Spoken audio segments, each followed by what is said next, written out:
পেঁয়াজকলি এভাবে ভর্তা করলে এত মজার হয়ে থাকে যে আপনি গরম গরম ভাত 2 থেকে 3 প্লেট অনায়াসে খেয়ে নিতে পারবেন। এটা তৈরি করার জন্য প্যানে সরিষার তেল দিয়েছি, নতুন আলু পাতলা স্লাইস করে কেটে ধুয়ে সেটা দিলাম, ধুয়ে রাখা পেঁয়াজকলি, স্বাদ মতো লবণ, হলুদ গুঁড়া, সব কিছু একসাথে খুব সুন্দর করে মিশিয়ে নেব আর ভাজতে থাকবো।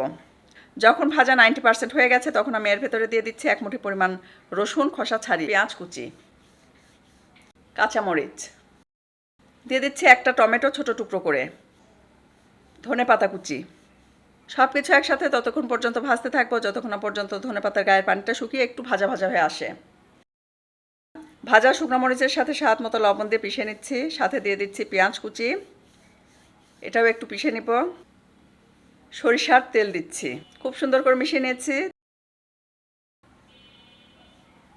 এটাও আমি খুব সুন্দর করে পিষে নিয়েছি, দিয়ে দিচ্ছি স্বাদ মতো লবণ। উপর থেকে একটু সরিষার তেল দিয়ে এটাকে সার্ভ করে